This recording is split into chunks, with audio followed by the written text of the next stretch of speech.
When I saw my husband flipping through my phone, my heart skipped a beat, not out of fear of being caught, but because I realized he might see those messages. The ones I forgot to delete. I lunged for the phone, but he quickly pulled it back and kept scrolling. I watched his face change with every line he read, and I could feel my life unraveling in seconds. Yes, he was about to find out the truth. But not all of it. His hands trembled as he swiped again, and I knew he was getting closer to that message. The one that would either shatter everything, or make it even more confusing. My phone suddenly vibrated in his hands, and a new notification popped up. I saw his face pale when he read the sender's name. He froze.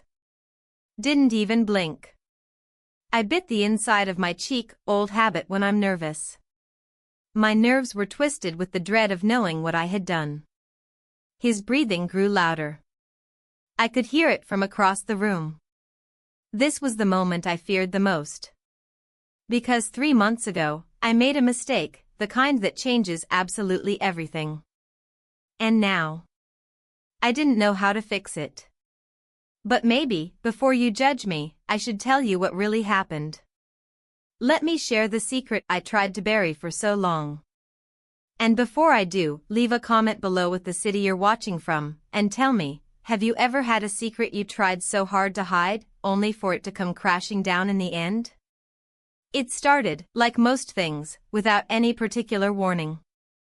Just a Tuesday morning, coffee cooling beside my laptop, the kitchen filled with that soft mechanical hum from the fridge, and my husband muttering something about email filters he couldn't figure out again. I nodded, maybe even smiled. I can't quite remember. What I do remember is the exact feeling, the way silence sits between two people who have long stopped truly hearing each other. That stillness, like dust in sunlight, floating in a room where no one dares open a window. My mornings used to start differently. With warmth, sometimes laughter, even rushed kisses before heading out the door. But now? We'd become two parallel lines, never crossing, never touching. And yet, nothing was exactly wrong. He hadn't cheated. He wasn't cruel. We had routines, rituals, joint grocery lists. He still called me Han, but the affection in that word had been bleached out by time. I looked at him across the kitchen table that morning, wondering if he noticed how far I'd drifted. If he even saw me anymore. Or had I just become part of the furniture, reliable, familiar, invisible? By the time I got to work, I'd already shoved all those thoughts aside. I did what I always did, checked emails, organized notes, prepared for the staff meeting. It wasn't until just before noon, when my boss, stopped by my desk to drop off the weekly schedule, that I felt the shift again. Not in him.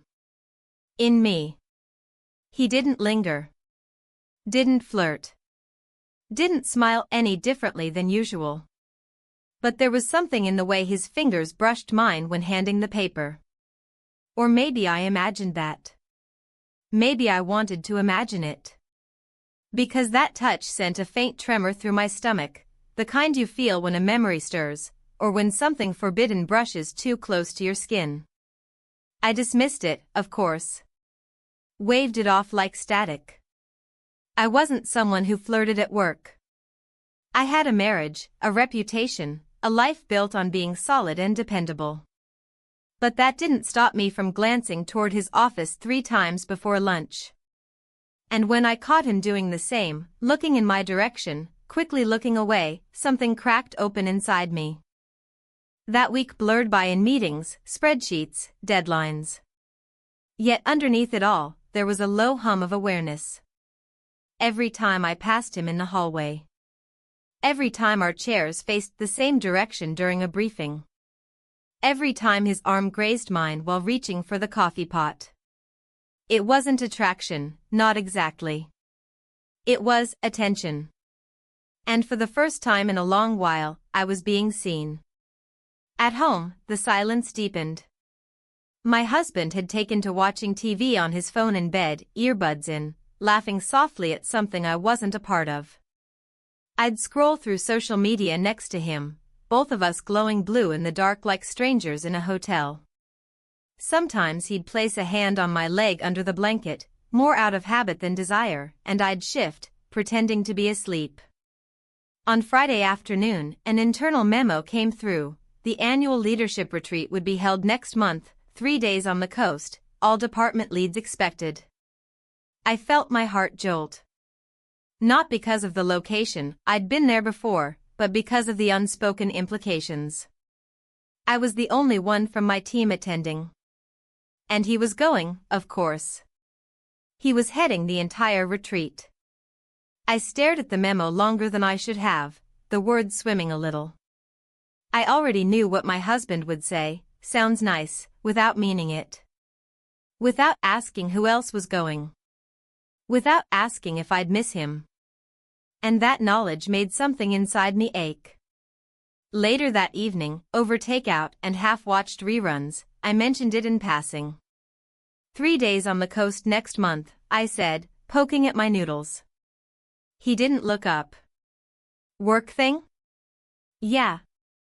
Leadership retreat. Cool, he said. You'll get some sea air. And just like that, permission was granted. No hesitation. No curiosity. He trusted me. Or didn't care enough to question it. I couldn't decide which hurt more. The next few days passed in a haze of planning. I booked my own hotel room, organized my packing list, scheduled meetings. And yet, through all of it, I kept remembering that moment by the coffee pot. That brush of fingertips. That lingering glance. I felt like I was standing at the edge of a line I hadn't crossed yet. But the wind was already pushing me forward. I started paying more attention to how I dressed for work. A different perfume. A touch of lipstick I hadn't worn in months. Not for him. Not really. For me. Or that's what I told myself. One morning, as I passed him in the hallway, he smiled slightly and said, "Busy week ahead." I nodded. Always is. Our eyes held just a second longer than they should have. Later, in the mirror of the restroom, I looked at my reflection and wondered who was looking back. Someone lonely? Someone foolish? Someone dangerous? Maybe all three. But if I'm going to be honest, and that's the point of this, isn't it? I didn't feel guilty yet. I felt awake. And after so many years of sleepwalking through routine, that was enough to keep me moving toward whatever was waiting. Whatever he was waiting for. The retreat was still weeks away, but the tension between us had already begun to pulse beneath the surface like a steady, silent drumbeat. At work, we maintained our usual professionalism, but every encounter was charged, a brush of shoulders in the hallway, the sound of his voice a few feet away, the way our eyes would meet across a crowded conference room. I tried to convince myself it was all in my head, that the electricity I felt was imagined. But deep down, I knew better. The company had arranged a preliminary planning session at a rented lodge just outside the city. It was meant to be a one-day off-site to align leadership objectives before the full retreat. I wasn't even sure why I had been invited. I wasn't senior management, after all, but when I saw my name on the list, I didn't question it. I told myself it was just work. That was all. The lodge was tucked into a forested hill, quiet and modest, but far enough from the city that it felt like another world. We gathered in a small conference room with windows that looked out onto pine trees and fog, and the setting made everything feel slightly unmoored. People talked freely, laughed more easily, lingered over coffee. Something about being away from the office softened the usual boundaries. He was seated at the head of the table, naturally, leading the discussion, but I couldn't help noticing how often his eyes flicked to where I sat. It wasn't overt. It wasn't inappropriate. But it was there. Just enough to stir the thoughts I had spent days trying to suppress. The meeting dragged into the late afternoon, followed by a casual dinner on the back patio. I found myself sitting with two other colleagues, laughing politely at someone's story about a client disaster. The air had turned cool, and someone lit the fire pit in the middle of the table. Flames crackled, casting soft light over everyone's faces. He approached quietly and asked if I could help him review the presentation slides for the upcoming retreat. "It'll only take a few minutes," he added. I hesitated, just long enough for it to be noticeable, then nodded. I followed him inside, past the others who barely registered our departure. It was early enough in the evening that no one would think twice. We walked down the hall to a smaller room off the main lodge, one with a couch, a low table, and a projection screen already set up. He pulled out his laptop, connected it to the projector, and motioned for me to sit. We worked through the slides, budget charts, scheduling proposals, guest lists. I gave feedback, asked questions, and for a moment, we were just two professionals doing a task. But the longer we sat side by side, the more the silence between our sentences seemed to stretch, like elastic pulled just past its comfort zone. When the last slide faded to black, he closed the laptop and sat back. "You've been quiet lately," he said. I looked at him. "I've had a lot on my mind." He nodded, slowly. "I can tell." I wasn't sure what to say next, so I didn't say anything. The room was still, the only sound the faint hum of the projector fan winding down. And then he looked at me, really looked. Not like a boss.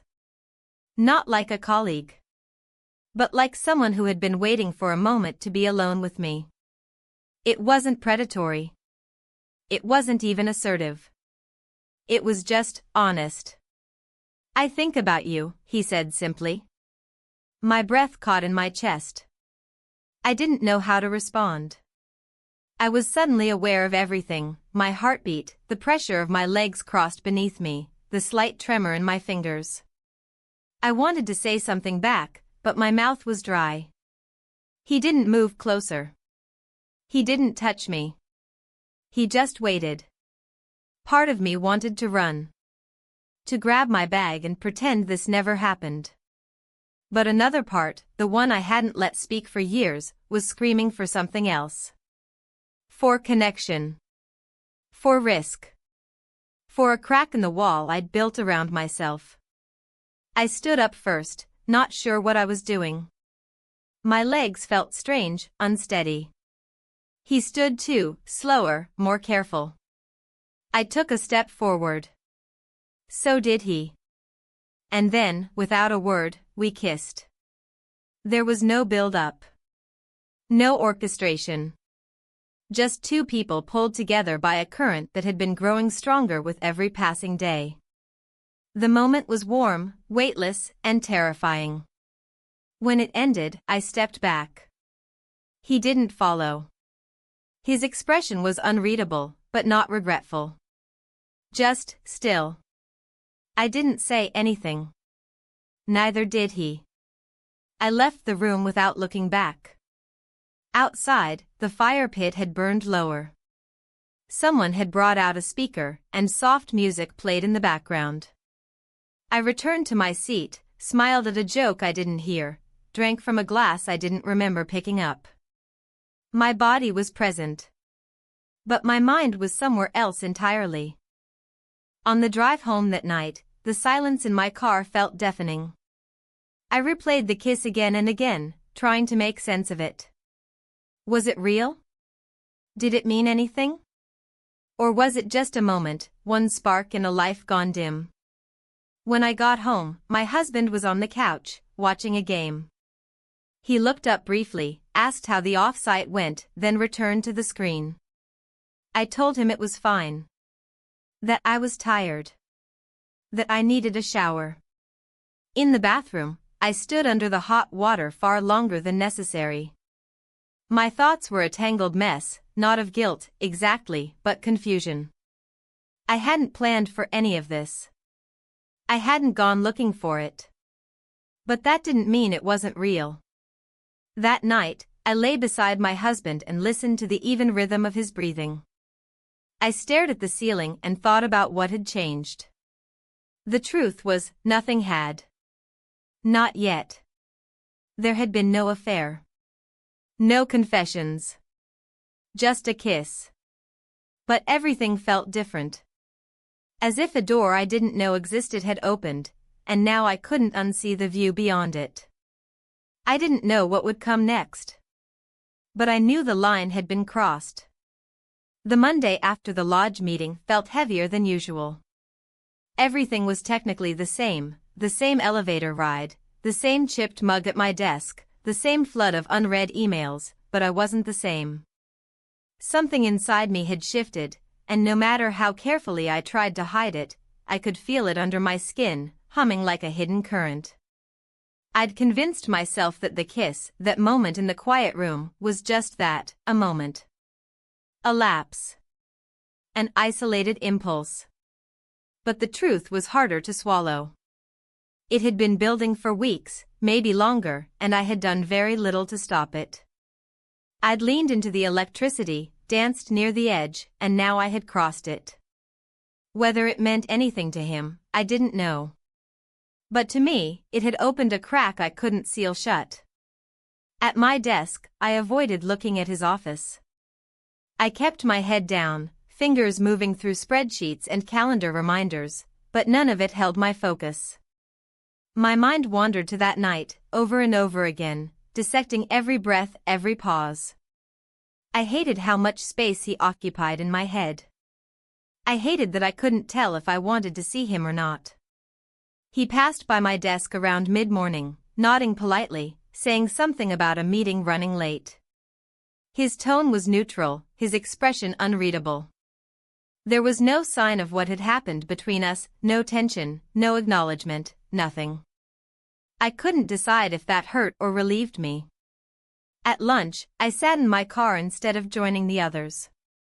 I scrolled through my messages, most of them work-related or from friends I hadn't seen in weeks. My husband had texted earlier, "Do we need anything for dinner?" I stared at it for a long time before typing "No, all good," he replied with a thumbs up. That was us, lately. Short messages, short answers, short silences between longer ones. We hadn't fought, hadn't yelled or cried. There had been no dramatic rupture. Just quiet neglect, the slow erosion of attention over time. I still loved him, I thought. But I also realized how rarely I thought about that anymore. When I got home that evening, he was already there. He was chopping vegetables at the counter, the kitchen radio playing softly. He looked up, smiled, and said, "Hey. How was your day?" I opened my mouth to answer, then closed it again. What was I supposed to say? That I spent most of the day trying not to think about another man? That I had kissed someone who wasn't him? Instead, I said, "Fine." Long. We ate dinner, exchanged a few updates about bills and an upcoming dentist appointment, then watched something forgettable on television. At one point, he reached over and laid his hand on mine. I froze for a moment, then relaxed. It was a kind gesture. Comforting. Familiar. But I didn't feel seen. Not really. Later that night, I lay awake while he slept beside me. The room was dark except for the faint glow of the street lamp outside. I listened to the quiet rhythm of his breathing and tried to make sense of what I was feeling. Guilt, certainly. Confusion. But also something more complicated, resentment. Not just toward him, but toward myself. For letting things get this far. For craving something I hadn't even been able to name until recently. I found myself thinking back to our early years. The late-night talks, the road trips, the feeling of being wanted. I couldn't pinpoint exactly when it faded, but it had. We'd become good roommates. Dependable, cooperative, aligned. But somewhere along the way, the intimacy had dulled. The small touches had stopped feeling electric. The words had grown functional. The silence is longer. Maybe I should have said something sooner. Asked for more. Asked him to notice me. But I hadn't. And that silence, too, was a choice. The rest of the week passed in a blur. I avoided unnecessary conversations at work, buried myself in tasks. He, my boss, remained professionally distant. There were no lingering glances, no private meetings, no texts. Just routine. As if nothing had happened. And I couldn't tell if that was his attempt to protect me, or himself, or if it simply hadn't mattered to him in the first place. By Thursday, I started to feel foolish. Perhaps I had romanticized it all. Perhaps I had been reading too much into gestures and pauses, mistaking professional politeness for something deeper. The kiss had happened, yes, but maybe that was all it ever was, a fleeting indulgence, quickly regretted. Still, the retreat was approaching. 3 days on the coast. I hadn't even brought it up at home yet. Not out of deception, but because I couldn't bear to hear the indifference in his voice again. That evening, after dinner, I finally mentioned it. The leadership retreat is next weekend. My husband looked up from his phone. Right. You going? Yeah. I think I should. He nodded. Where is it again? The coast. Same place as last year. He nodded again. Weather should be nice. And that was it. No questions. No curiosity. No concern. I cleared the dishes, washed them slowly, hands lingering under the warm water. I wanted him to ask who else was going. I wanted him to notice that I hesitated before answering.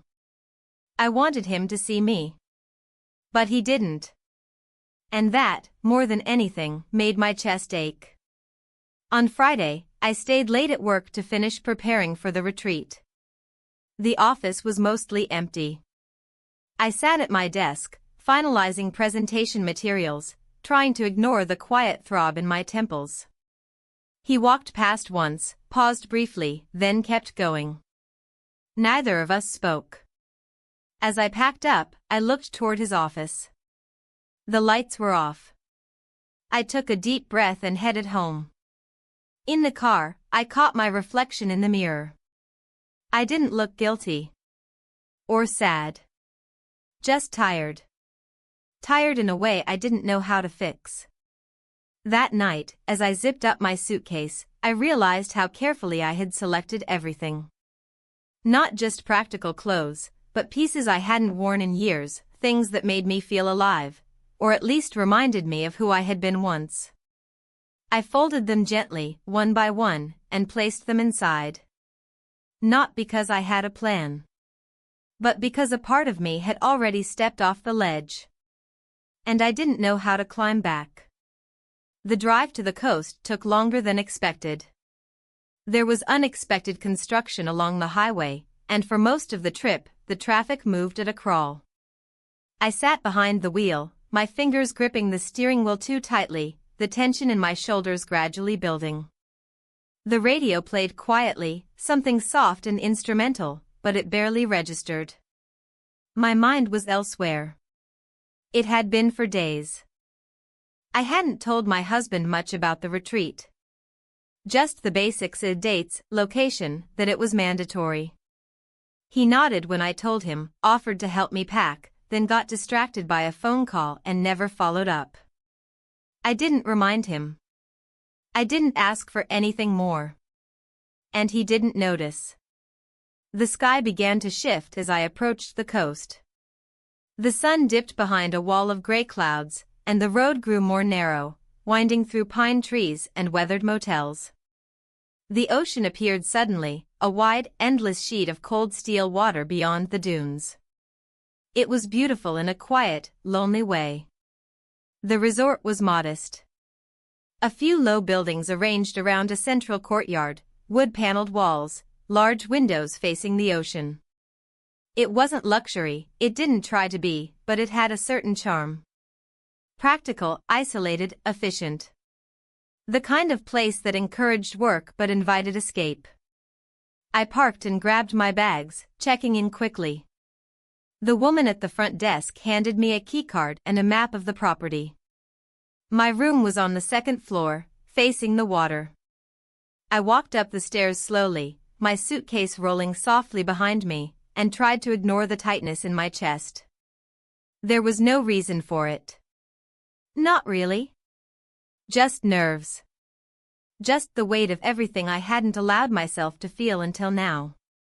The room was clean, bright, and simple. A queen-sized bed, a desk, a small balcony with 2 chairs and a table. I set my suitcase by the closet and opened the sliding glass door, stepping outside. The breeze hit me immediately, crisp and salty, and I inhaled deeply, letting it wash over me.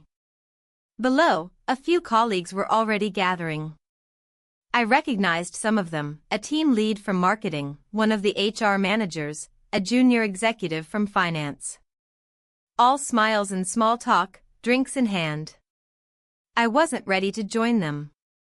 Instead, I sat on the balcony for a while, watching the sky darken and the waves rise and fall in the distance.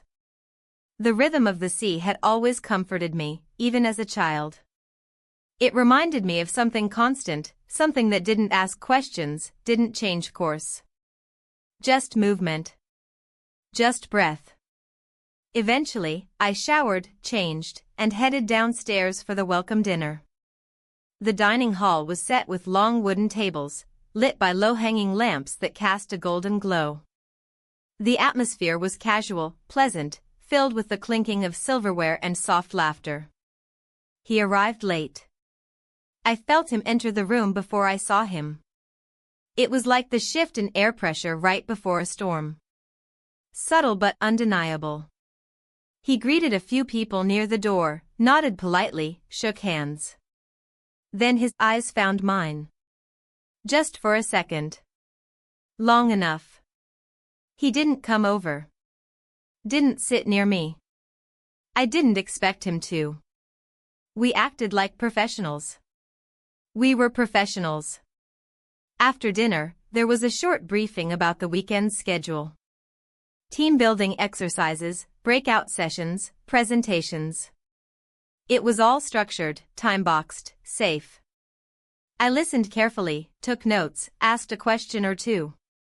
I smiled when I was supposed to. I spoke when addressed. But my mind was split, part of it tethered to the agenda, and part of it elsewhere. Later that night, I returned to my room and stood at the window, brushing my hair slowly. I thought about texting him. Just a simple message, nothing inappropriate. But I didn't. I put my phone on the desk and lay down in bed, pulling the blankets up to my chin. Sleep didn't come easily. I tossed and turned, my body restless, my mind loud. I couldn't stop replaying everything, the kiss, the silence that followed, the way he had looked at me during dinner. Had I imagined it? Was he just being polite? Had I mistaken his distance for tension, when it was just indifference? Morning came too quickly. The first session began at 8. I dressed in slacks and a soft sweater, tied my hair back, kept my makeup minimal. In the mirror, I looked calm. Composed. No one would know how unsettled I felt. The conference room was colder than expected. I found a seat near the window and kept my head down, reviewing my notes. He entered shortly after, greeted the group, and began his presentation. He was composed, articulate, confident. As always. He didn't look at me once. The session ended just before noon. There was a coffee break, and I stepped outside to get some air.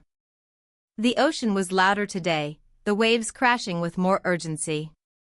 I walked toward the edge of the property, where a small wooden platform overlooked the beach. The wind tugged at my sweater, my hair, my thoughts.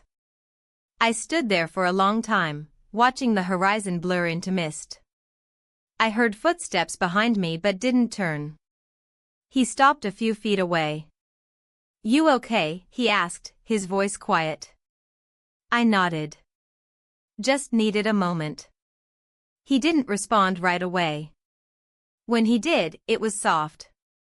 I've been trying to give you space. I noticed. He stepped beside me but didn't touch me. I didn't want to complicate anything. I looked at him then. It's already complicated. He exhaled slowly. I know. We stood in silence, the wind threading between us, the ocean roaring below. Finally, he said, let's keep things clear this weekend. Professional. Clean lines. I nodded. Of course. But as he walked away, I felt something tighten in my chest. Not because he left. But because part of me wanted him to stay.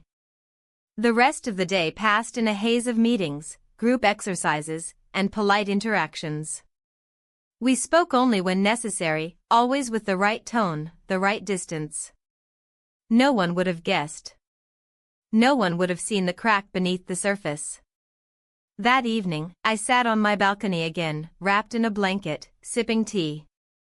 The sky had turned violet, the clouds pulling apart slowly. My phone buzzed on the table beside me. A message. It was from him. One line, "Are you still awake?" I stared at it for a long time. Then I replied, yes. I didn't answer his message right away. I stared at the screen, fingers resting above the keyboard, my breath shallow. The question was simple, are you still awake, but its weight was anything but. It wasn't small talk. It wasn't casual. It was a knock on a door that had already been cracked open once before. I typed yes, then deleted it. I typed barely, then erased that too. Eventually, I just replied yes, the same as I had originally. No punctuation. No elaboration. Just a single word, hanging between us. The response came less than a minute later. Can I stop by for a minute? I didn't think. I didn't reason. I just typed room 204 and hit send. Then I sat still, so still that I barely noticed the passage of time. My heart pounded in my chest, a steady, unrelenting rhythm. I felt both terrified and calm, like something inevitable was drawing closer, and I had finally stopped trying to resist it. When he knocked, I stood up too quickly, bumping the edge of the table.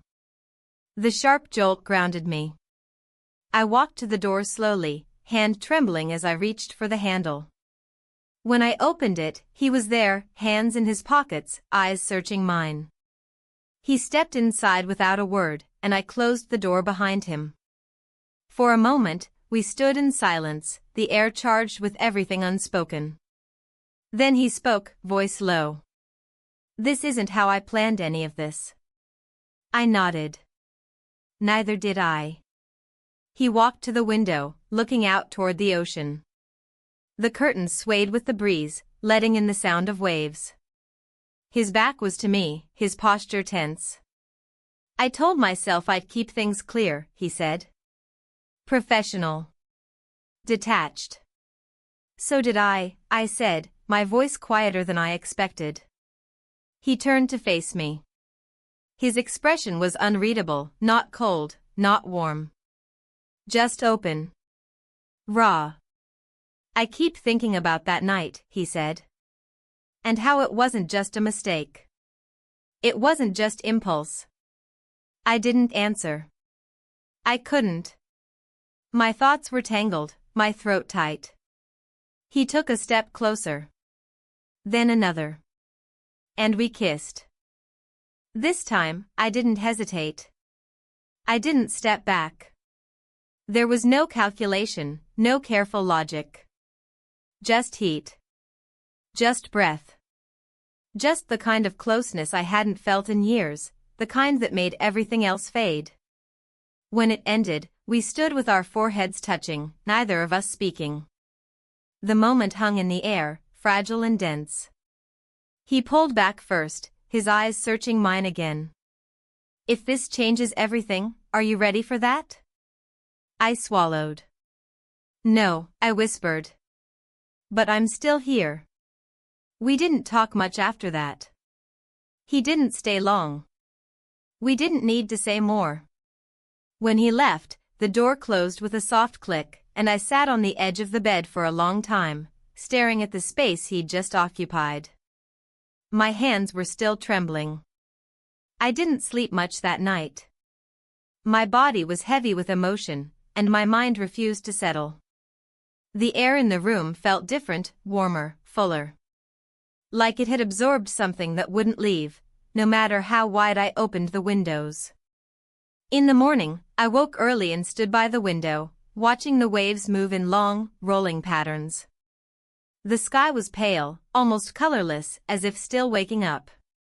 I thought about what had happened, what it meant, what it didn't.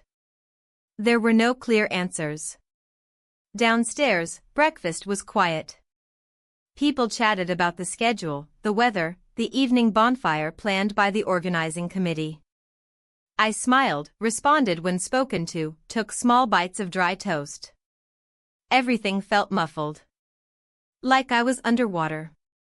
He entered halfway through, coffee in hand, nodding politely at those who greeted him. When our eyes met, it was brief. Controlled. But it was enough. I felt it. After breakfast, the sessions resumed. I sat through a presentation on digital strategy, scribbling notes I didn't need, asking questions to appear engaged. He stood across the room, occasionally contributing, his tone calm, steady, confident. No one would have guessed. During lunch, I excused myself and walked down the path that led to the edge of the cliffs. There was a bench there, weathered and splintered, facing the sea. I sat down, letting the wind tangle my hair, my thoughts drifting as far as the horizon. I thought about my husband. About the last time we had gone anywhere together, just the two of us. I couldn't remember when it was. I thought about how we used to laugh for no reason, how he used to rest his head on my shoulder when we watched movies. How he used to notice things. Somewhere along the way, the noticing had stopped.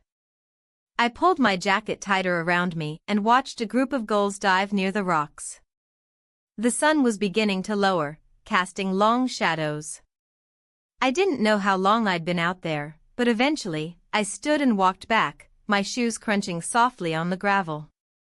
That night, there was a group dinner followed by a bonfire on the beach. Blankets, lanterns, a guitar someone brought, the kind of evening meant for bonding, for lightness. I joined them, laughing when appropriate, sipping from a paper cup of lukewarm cider. He sat across the fire, his face flickering in and out of light. We didn't speak. We didn't need to. But every time the flames shifted, and his eyes found mine, I felt it again, that invisible thread between us, pulled taut. Later, back in my room, I stood at the mirror, brushing out my hair, the sounds of the ocean reaching through the open door. My phone buzzed once. His message read, "I can't stop thinking about you." I didn't reply. I turned off the lights, crawled into bed, and stared at the ceiling until sleep finally came, heavy, slow, filled with dreams I wouldn't remember.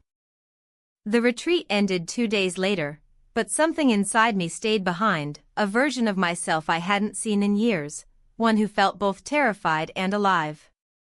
When I packed my suitcase that morning, folding each item carefully and deliberately, I wasn't just preparing to leave the resort. I was preparing to return to a life that now felt unfamiliar. The ride back was quiet. Most of us had driven separately, but a few shared shuttles to the train station or airport. I didn't say much to anyone. The weather had turned overcast, slightly humid, the kind of air that clung to your skin. I drove with the windows cracked, letting the salt and wind sting my face, hoping it would clear my thoughts. It didn't. At home, everything was exactly where I had left it. The house was clean, the plants watered, a folded towel on the back of the couch, my husband's usual way of reminding himself to bring it upstairs. He greeted me at the door with a short hug, a peck on the cheek, and an easy smile. "Trip good?" he asked, already turning back toward the kitchen. "It was fine," I said, slipping off my shoes. "Productive. Glad to have you back." The words were kind, but there was a hollowness in them. Or maybe the hollowness was in me. That night, we sat side by side on the couch, watching a show I couldn't follow. My body was present, but my mind flickered elsewhere, to waves crashing on dark sand, to his message glowing on my phone screen, to the weight of the silence that had followed. We didn't speak much before bed.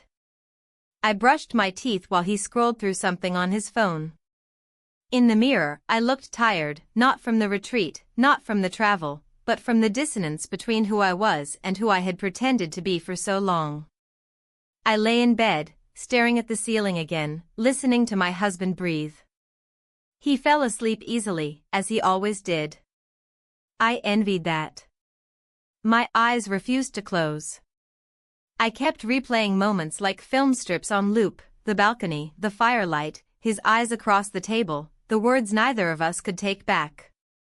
Over the following days, I tried to return to normal. I went to work, replied to emails, participated in meetings. I wore my usual clothes, answered the usual questions, walked the same paths. But I felt disjointed, like a puzzle piece wedged into the wrong place. He didn't contact me after that last message. I didn't reach out either. Part of me thought he would.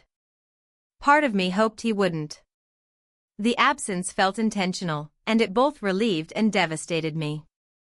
I checked my phone more often than I cared to admit. Not just during the day, but at night, before sleep, after waking. I told myself it didn't matter, but the habit had already formed. At home, my husband continued to move through our routines as if nothing had shifted. He made dinner one night, stir-fry with too much soy sauce, but I ate it anyway. He asked about my day, and I told him the truth, minus the parts one couldn't speak aloud. We went to bed early.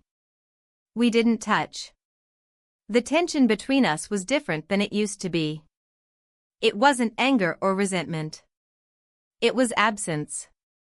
We were both too polite to mention it, too resigned to change it. It was like watching a campfire die out ember by ember, knowing you should feed it, but feeling too far from the warmth to care. One morning, I found myself staring at an old photo, the two of us on a beach years ago, sunburnt and laughing, half squinting at the camera. I didn't remember the exact trip, but I remembered how it felt, light. Easy. Before the weight of routine settled into the spaces between us. Later that week, a colleague from HR stopped by my desk to discuss the post-retreat feedback forms. As we wrapped up, she mentioned him casually. "Funny how quiet he's been lately," she said. "You notice that?" I nodded, unsure how to answer. She tilted her head, studying me. "You two worked closely on the retreat, right?" "Only logistically," I said too quickly. She smiled. "Of course." The conversation ended, but her words clung to me. Had someone noticed? Had we been obvious? I didn't think so. We were careful. But maybe not careful enough. That night, my husband suggested a weekend away. Out of nowhere, over dinner. "We haven't gone anywhere in a while," he said, pouring more wine into his glass. "Thought it might be nice." I blinked. "Where would we go?" He shrugged. "Doesn't matter. Just somewhere." I wanted to say yes. I wanted to reach across the table, take his hand, and believe that was all it took. But something in me hesitated. "That sounds nice," I said. "Let me think about it." He nodded, not pushing. That was the problem, he never pushed. Never reached past the surface. I went for a walk that evening, something I hadn't done in weeks. The air was cool, the the streets quiet, the kind of silence that wrapped around you like a heavy coat. I passed houses with lights on in the windows, imagined the lives behind them. I wondered how many of those homes held people like me, tired, unsure, straddling two versions of themselves. When I got back, I stood in the hallway, staring at the closed bedroom door. I could hear the faint sound of the television inside, the same laugh track I'd heard 100 times. I rested my hand on the doorknob, then let it fall. In the kitchen, I made tea and stood at the sink, watching my reflection in the dark glass. I looked older than I remembered. Not because of age, not really, but because of all the things I hadn't said. All the pieces of myself I'd packed away to keep the peace. I went to bed late that night, long after the show ended, long after he had fallen asleep. I lay beside him in the dark, the warmth of his body just inches away. And I realized, I didn't feel angry. I didn't feel betrayed. I felt invisible. And I wasn't sure how much longer I could live like that. The invitation came in the form of an email, professional in tone, brief in content. A second follow-up strategy meeting, 2 nights at a private coastal rental house to finalize planning for the upcoming quarter. A small team was attending. I skimmed the list. His name was there. Mine too. I stared at the screen for a long time before replying. My fingers hovered over the keyboard, unsure what message I was really writing, confirmation of attendance, or something else. When I finally hit send, a strange calm settled over me, the kind that only comes when a decision has been made, even if you pretend it wasn't. At home, I told my husband the basics. Another trip. Just 2 days. Necessary for work. He barely reacted. Just nodded as he loaded the dishwasher. What day do you leave? He asked. Tuesday morning, I said. He grunted in acknowledgement and didn't look up. The evening passed like so many others, quiet, functional, detached. He asked what time I'd be back. I told him Thursday. That was it. That was all. I packed my bag the night before, folding the same neutral blouses, the same tidy notebooks, the same chargers and pens. But underneath it all, I slid in a dress I hadn't worn in years, simple, black, nothing flashy. It felt like an afterthought. But it wasn't. The rental house was nestled into the cliffs, one of those places that looked like it belonged in a travel magazine. Wide windows, soft wood floors, open concept everything. There were 4 of us in total. 2 from operations, 1 from communications, and him.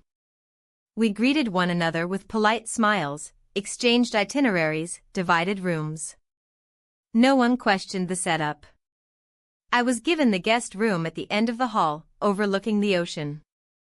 The first day passed quickly, brainstorming sessions, chart reviews, lunch eaten around a kitchen island while laptops remained open. We worked late into the evening, breaking only for dinner, which was ordered in from a local cafe. I kept things formal, distant. So did he. Our conversations were clipped, focused, efficient. Nothing lingered. That night, I sat on the patio alone. The house had gone quiet. The others had retreated to their rooms or phones.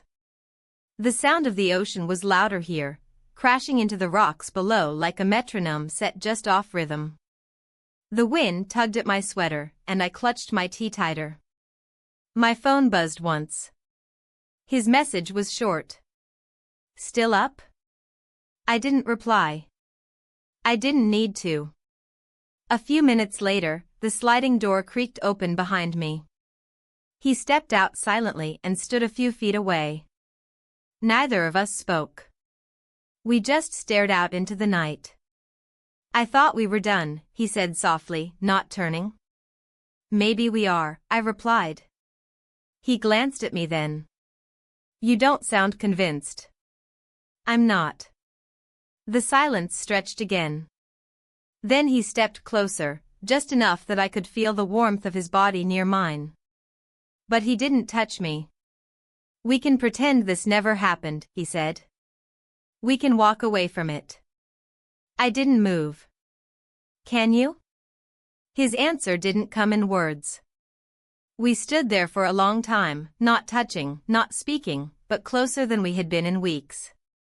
And then, without asking, without explanation, we spent the night together. There are moments that can't be undone. Not just because of what you do, but because of what they confirm about you. About what you've become. About what you're willing to risk for something you can't quite name. In the morning, I woke before sunrise.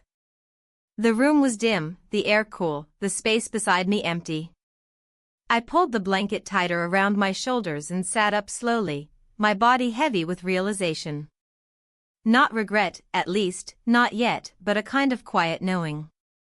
When I emerged into the kitchen an hour later, he was already there, pouring coffee, dressed as if nothing had happened.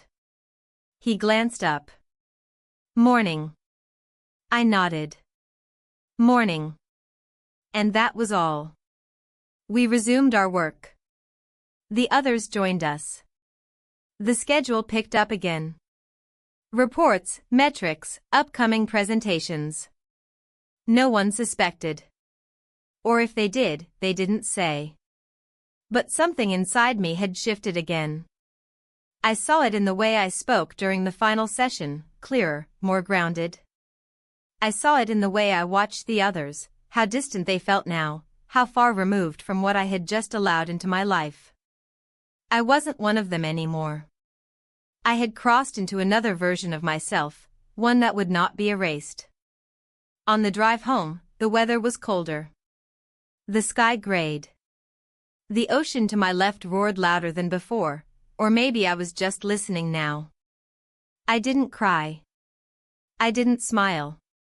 I just drove, mile after mile, back toward the life I had built, wondering how much of it would survive what I had done.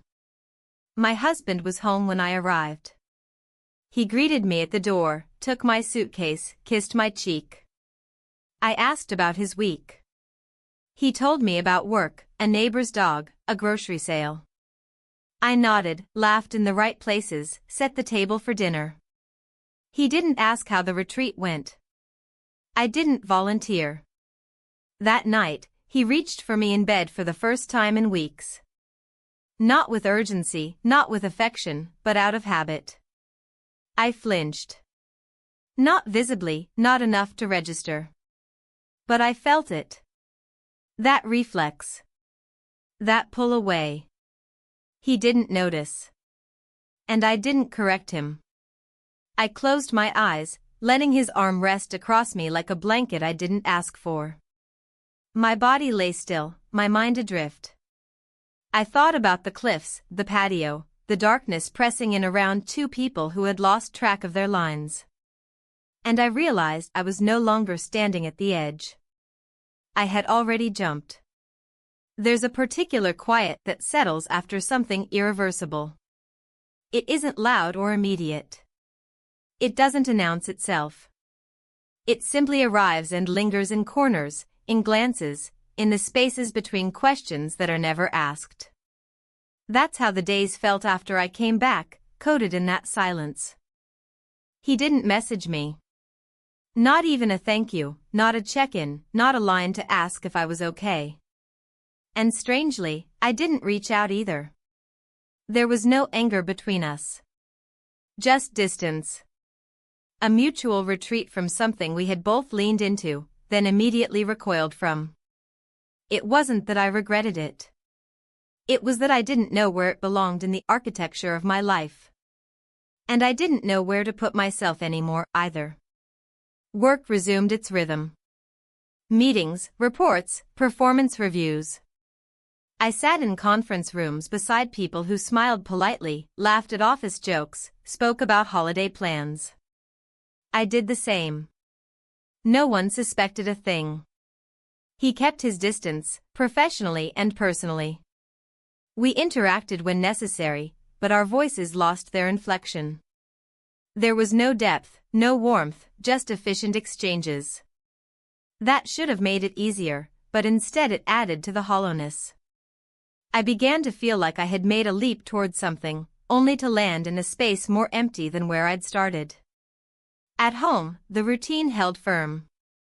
My husband remained steady. He asked about dinner, work, the lawn. I responded. I smiled at the right times. I nodded, held his hand during a movie we'd already seen, kissed his temple when he brought me tea. But underneath it all, something was splitting open. One evening, as I was folding laundry, he stood in the doorway of the bedroom and watched me for a moment. He wasn't smiling. "You've been quiet lately," he said. I paused, one of his shirts still in my hands. "Just tired. It's been a busy month." "Yeah," he said, but his voice didn't carry agreement. It carried something else. A faint thread of doubt. He walked in, sat on the edge of the bed. "You know, we used to talk more." I wanted to tell him I knew. I wanted to say I missed it, too. But the words didn't come. Not because I didn't feel them, but because they felt so far away from the woman I had become in recent weeks. He didn't press. He just leaned back, watching the ceiling. "Maybe we should take a trip. Just us. Get out of here for a while." "That might be nice," I said, placing the folded shirt in the drawer. My voice sounded far away to me, even as I spoke. He nodded slowly, but didn't follow up. We both knew how these conversations ended, with intention and no execution. The next day, I took a longer lunch than usual. I walked through a nearby park and found a bench tucked under a maple tree, its leaves already beginning to turn. Autumn always came early here. The air had a different quality, cool, earthy, aware of its own decay. I sat for nearly 40 minutes without checking my phone. I didn't want notifications. I didn't want calendar alerts or group chats. I wanted silence. But even then, my mind wandered back to him. To the cliffs. To the dark window in that coastal house. Not because I missed him, but because I missed who I had felt like in his presence. That was the hardest truth to admit, that I had betrayed someone not just for someone else, but for a version of myself that only surfaced when I was away from everything familiar. Later that week, I received a company-wide email listing upcoming promotions. My name wasn't on it. Neither was his. That wasn't surprising, but for some reason it felt symbolic. Like a line had been drawn, and now we were on either side of it, facing forward, pretending nothing happened behind us. I started coming into the office earlier. Staying later. Not because the workload demanded it, but because being home had started to feel heavier. My husband hadn't changed, and that was part of the problem. He was still kind, still decent, still faithful. But he was also distant in a way that had become comfortable. Predictable. Unmovable. One evening, I got home and found a small gift bag on the kitchen counter. Inside was a scarf, blue, soft, elegant. "I thought it looked like something you'd wear," he said, appearing behind me with a hopeful smile. I turned, holding it in my hands. "It's beautiful." He seemed relieved. "Just felt like you've been somewhere else lately. Figured a small surprise might bring you back." I almost cried.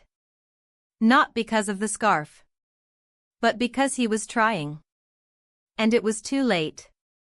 I wore it to work the next day, not for him, but to convince myself that things could be repaired with tokens and gestures. That maybe the quiet space between us could be filled again. But by mid-afternoon, the fabric felt heavy around my neck. I took it off and placed it in my bag.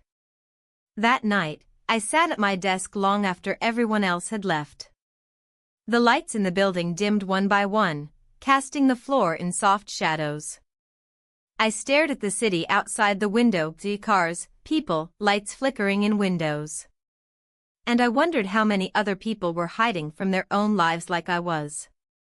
Eventually, I stood, grabbed my coat, and turned off the lamp.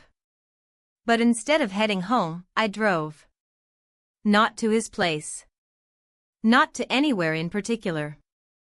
I just drove, through neighborhoods I didn't recognize, past cafes still glowing with life, past couples walking side by side, lost in their own stories. I turned off the radio. I rolled down the window. I let the air sting my cheeks and unravel my thoughts. It wasn't clarity I was looking for. It was space. Space to think. Space to breathe.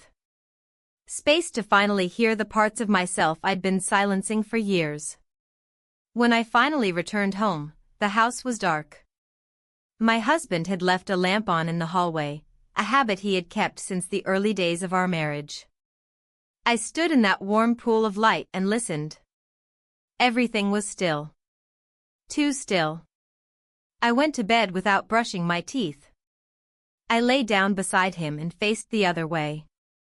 He shifted in his sleep, reached for my hand without waking, and I let him find it. But my fingers didn't curl around his. They stayed open. Quiet. Distant. And I knew then, what I feared more than anything wasn't being caught, or even being alone. It was living the rest of my life pretending I was still whole. There's a moment in every unraveling when the threads are too tangled to pretend they're intact. You can keep smoothing the fabric, hiding the fray, but eventually, even the slightest tug reveals everything. I had reached that moment. I just hadn't admitted it aloud yet. The days grew colder, and with them came a strange stillness. Autumn crept into everything, the light, the air, the way people moved. Mornings became quieter, darker. Leaves blew across the pavement like forgotten thoughts. And inside me, something settled. Not peace. Not clarity. Just resignation. I went through the motions.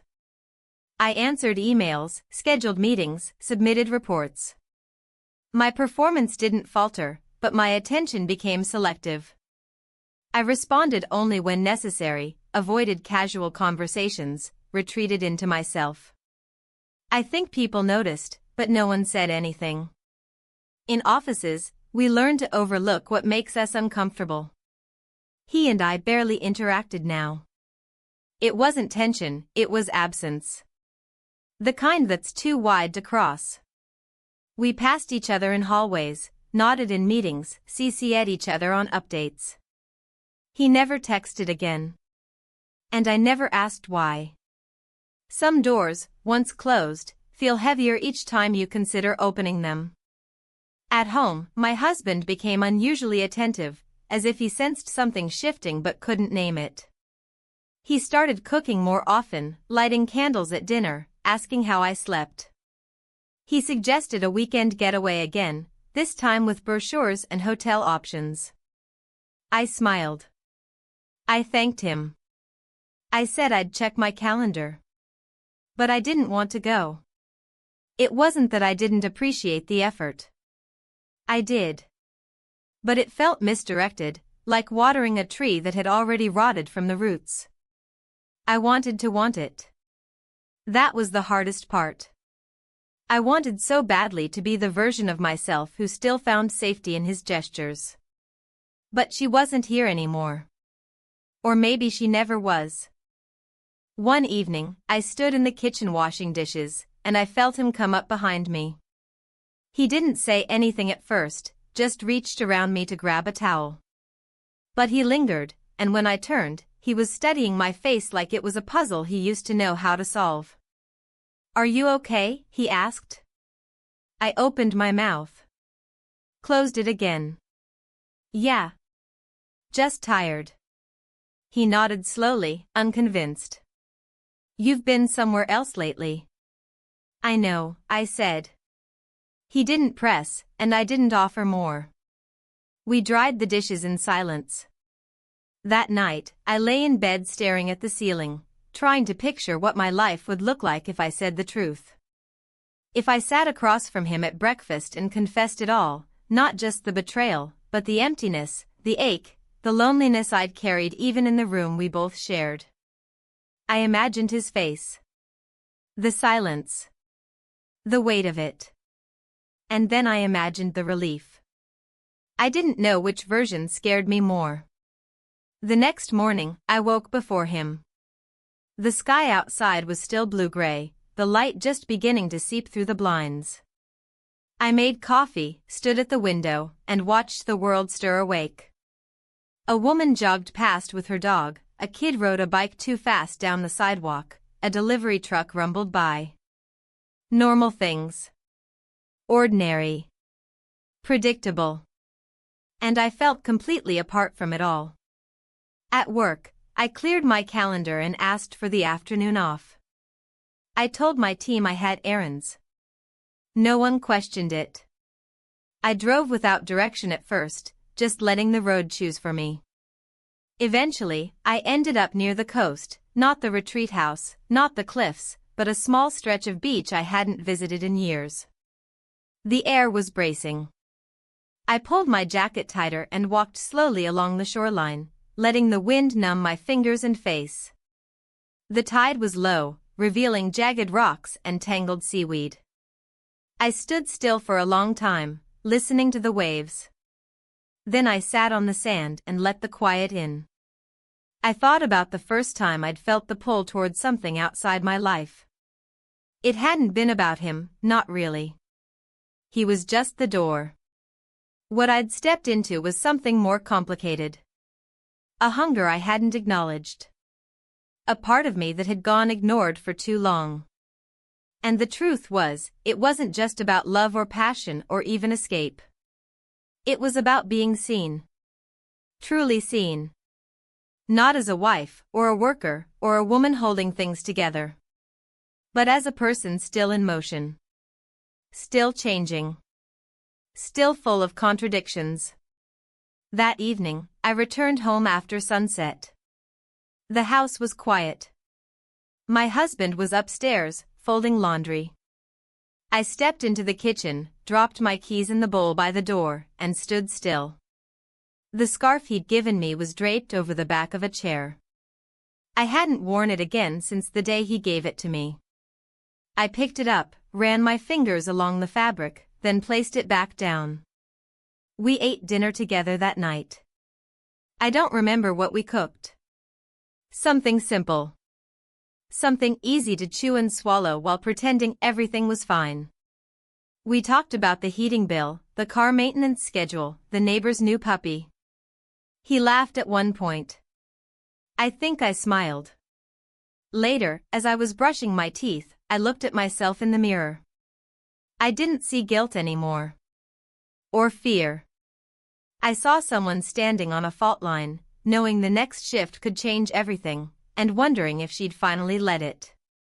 When I got into bed, he was already under the covers, reading something on his tablet.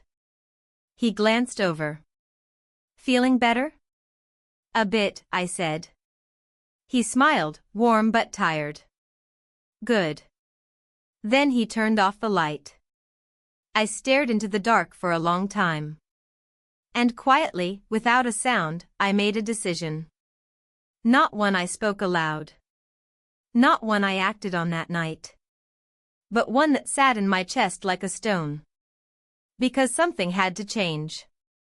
And I wasn't going to wait for the world to give me permission anymore. The morning I decided to leave, nothing extraordinary happened. There was no fight. No discovery. No confrontation. It was a quiet Saturday, the kind where the sunlight slants in at the right angle and everything feels calm enough to lie to yourself one more day.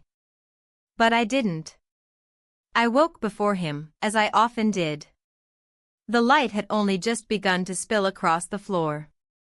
I sat at the edge of the bed for a long time, listening to his breathing, watching the shadows shift on the wall. My chest was tight, not with panic, but with finality. I got up slowly, careful not to wake him, and padded into the hallway. I poured a cup of coffee, drank it black. Then I opened the hall closet, pulled out the small suitcase I hadn't used in years, and brought it into the bedroom. I packed in silence. A few clothes. A pair of shoes. A notebook. My toothbrush. Nothing dramatic. Nothing messy. Just what I needed to step away from everything for a while. When he stirred, I was zipping up the case. He rubbed his eyes and looked at me, confused. "Where are you going?" I didn't avoid his gaze. "I need some time. Just a few days." "Time for what?" "To think," I said. He sat up, the sheets bunching around his waist. "About what?" "About everything." His mouth opened like he wanted to say something else, but the words didn't come. I waited a moment, hoping they might, but they didn't. "I'm not angry," I said. "And I'm not running. I need to be alone. Away from here. From all of this." He nodded slowly, still trying to process. "Do you want me to wait?" That question caught me off guard. I blinked, searching his face for resentment, or sarcasm, or even hope. But there was none. Just a man sitting in the shell of a marriage, asking the question he was afraid to hear the answer to. "I don't know," I said, honestly. That was the last thing I said before I rolled my suitcase down the hallway and out the door. I didn't go far. Just a few hours south, to a small town near the coast I remembered from my 20s. It hadn't changed much, still quiet, still unassuming, still wrapped in salt and silence. I checked into a modest inn with creaky floors and mismatched curtains and a balcony that overlooked the sea. The first thing I did was sit. Not scroll. Not call. Not think. Just sit. I watched the sky, the movement of clouds, the shifting light on the water. I listened to the sound of the ocean and nothing else. I let my thoughts come without pushing them in any direction. I stayed there for hours. Later, I walked the streets of the town, stopping in a used bookstore that smelled of old paper and dust. I bought a collection of essays by a writer I used to love but had forgotten in the noise of career and marriage and age. I found a cafe near the harbor and drank a cup of tea in silence, reading slowly, underlining sentences without knowing why. For 2 days, I did nothing remarkable. And yet, it was the most I had felt like myself in years. On the third day, I sat on the edge of the pier, feet dangling over the water, and I opened my notebook. I wrote a letter. To him. Not the man I had kissed. Not the man I had married. But to myself. I wrote what I had been afraid to say out loud. That I wasn't lost, I was buried. That I hadn't been unloved, but unseen. That I didn't want to return to who I had been, because that woman had stopped choosing herself a long time ago. And I couldn't do that anymore. I wrote until my hand cramped. Until the wind pulled the edge of the paper. Until the sky turned soft with dusk. Then I folded the pages, placed them between the covers of the book, and left it on the bench by the water. A small act of letting go. When I returned home, it was early evening. The house looked the same. The porch light was on. A small pile of mail sat on the console inside. He was sitting on the couch, reading. He looked up as I walked in. "You're back." "I am." He nodded. "Did it help?" "Yes," I said. "It did." He didn't ask what came next. And I didn't offer. We shared a meal in silence that night. Not the tense kind. Not the distant kind. The honest kind.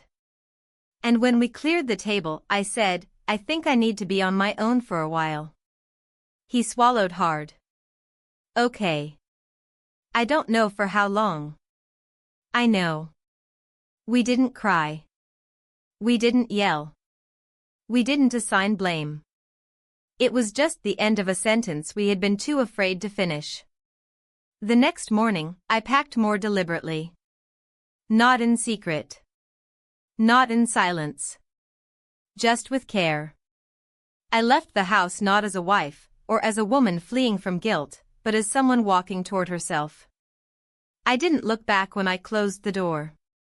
Not because I wasn't grateful, but because the life I had ahead of me finally asked to be looked at. And I was ready.